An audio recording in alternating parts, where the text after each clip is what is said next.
So hey guys, welcome back to my YouTube channel. I hope आप लोग बहुत अच्छे होंगे, मैं बहुत अच्छा हूँ। तो आज हम आ गए हैं एक नई वीडियो लेकर के, जिसमें कि मैं बात करने वाला हूँ एक कैमरा के बारे में जो कि बहुत हाइप में है। और वो कैमरा मैंने लिया है या नहीं लिया है वो भी आपको जल्दी जल्दी रिवील कर दूंगा मैं, ठीक है। तो पहले बात करते हैं कि मुझे कैमरा बदलने की ज़रूरत क्यों पड़ी।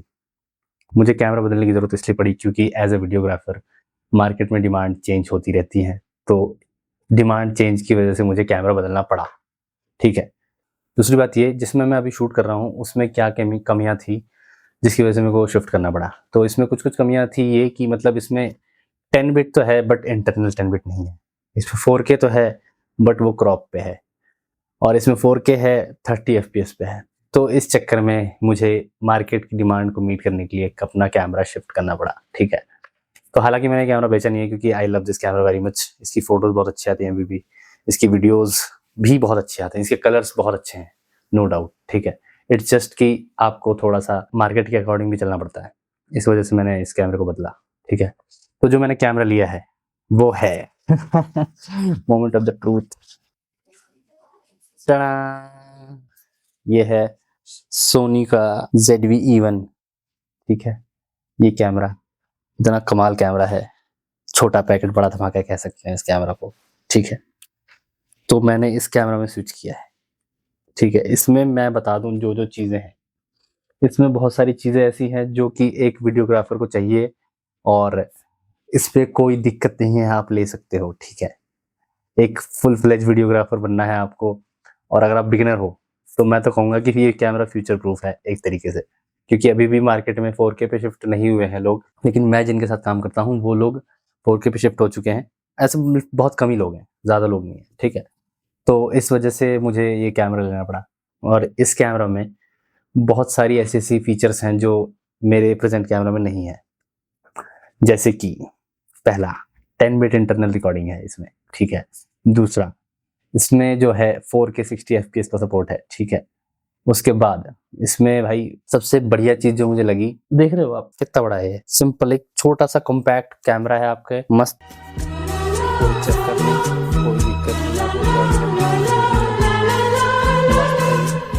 और इसमें सब कुछ डेडिकेटेड, मतलब बहुत, इसमें थोड़े बटन्स कम है, हालांकि जिनको बटन्स का ज़्यादा यूज़ करना होता है उनके लिए थोड़ा सा सरदर्द है ये camera, but still they will manage to do this, कि कैसे क्या होगा, ठीक है। तो ये चीज़ें हैं। और अब हम बात करते हैं निकॉन ZR की, कि वो कैमरा मैंने क्यों नहीं लिया। आज है 15 तारीख और मैं ये कैमरा लेके आया था अराउंड 7-8 को लेके आया, ठीक है। तो जब मैं गया उनके पास तो दुकानदार सेड कि भाई निकॉन आने में भी टाइम लगेगा, 16 तारीख को आएगा। और दूसरी बात ये कि उसमें फीचर्स तो बहुत सारे हैं, बहुत सारे फीचर्स हैं, ठीक है, लेकिन उनको यूज़ करने के लिए आपको चीज़ें चाहिए।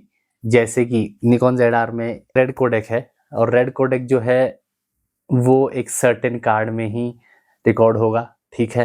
वो CF एक्सप्रेस वाले कार्ड्स आते हैं, ठीक है, वो काफ़ी महंगे कार्ड्स होते हैं बेसिकली, और उस कोडेक का साइज ही बहुत बड़ा होता है। अगर आपको 10 सेकंड की वीडियो भी रिकॉर्ड करनी है तो वो GBs में आता है, मतलब मान के चलो 20-22 GB का तो आपका वैसे ही भर जाएगा सिस्टम, अगर 10-20 सेकंड का आपको रिकॉर्ड करना है तो, ठीक है। और दूसरी बात ये कि रेड का कोडेक यूज करने के लिए आपको सिस्टम भी तगड़ा होना चाहिए, ठीक है, M4 वगैरह जैसे टाइप्स। मेन सारा सीन ये जो है, अगर आपको रेड का कोडेक यूज करना है उसमें, तो you need to have a lot more storage capacity to capture all the footages that you are going to record और शूट, ओके। और दूसरा ये कि भाई मुझे नहीं लगता हर किसी को 12 बिट की ज़रूरत है, हर कोई 12 बिट में शूट करता है, मेरे को तो नहीं लगता। मैं एक वीडियोग्राफर हूँ, ऑनेस्टली मुझसे पूछा जाए तो जो हमारा मोस्टली काम होता है वो वेडिंग्स, इवेंट्स, इन सब में होता है। तो आई डोंट थिंक कि वेडिंग्स और इवेंट्स में अभी 10 बिट भी पहुंचा है। 10 बिट भी बहुत लोग देते हैं, बट 10 बिट इज़ लाइक अब थोड़ा सा स्टैंडर्ड हो गया है, बट लेकिन वही है कि 10 बिट अभी भी बहुत है, ठीक है, समझ रहे हो, इस बात को समझो कि 10 बिट अभी भी बहुत है। 8 बिट में ही दे रहे हैं लोग, अभी भी 4K दे रहे हैं, लेकिन 8 बिट में ही है। 10 बिट में बहुत ही कम लोग वो कर रहे हैं, ठीक है। उसमें चीज़ें कुछ कुछ प्रैक्टिकल चीज़ें दी गई होंगी, ठीक है। इसमें 32 बिट ऑडियो दे रखा है, that is a good thing, but भाई कलर साइंस निकॉन का अलग है उसमें, और कोडेक सॉरी रेड का अलग है, मतलब बेसिकली दोनों के अलग अलग कोडेक्स हैं। अगर आप एनालॉग में शूट करोगे तब आपको निकॉन का कलर साइंस मिलेगा, और अगर आप रेड के कोडेक में शूट करोगे तब आपको रेड का कलर कोडेक मिलेगा। ऐसा मत समझ लेना कि मतलब भाई आपको रेड और निकॉन का साथ में मिक्स मिल रहा है, आप नॉर्मल अगर शूट कर रहे हो तो नहीं मिलेगा आपको, ठीक है। दूसरा ये कि अगर आपको कमर्शियल्स आते हैं, मतलब जैसे आपको एड्स आते हैं, एड्स वगैरह शूट करने का आता है, तो उसमें इतना बजट होता है कि you can rent out a camera, ठीक है।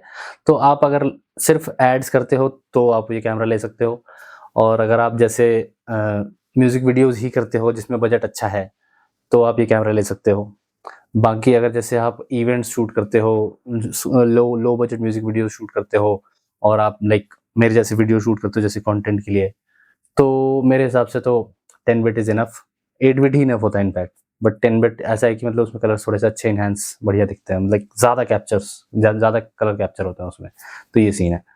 तो इस वजह से मेरा थोड़ा सा वो हो गया कि लाइक कैसे होगा ये सब, कैसे लूँगा मैं।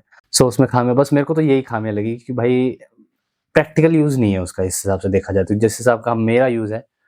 तो जैसे अगर आप वेडिंग वीडियोग्राफर हो, वेडिंग फोटोग्राफर हो, तो मेरे हिसाब से तो जो कैमरा ये वाला, this camera is best under budget, ठीक है। ये A7S III का छोटा भाई है, you can go for it, I can vouch for that, okay. अभी रुक जाओ, don't by that camera in my opinion. उसका जो सेकंड वर्जन आएगा, I think that will be very good in my opinion. Go for this camera. अगर आपको लेना है निकॉन ZR तो feel free to bye it, but चीज़ें देख लेना अगर आपकी रिक्वायरमेंट है तो। Okay guys, bye bye, tata, good day.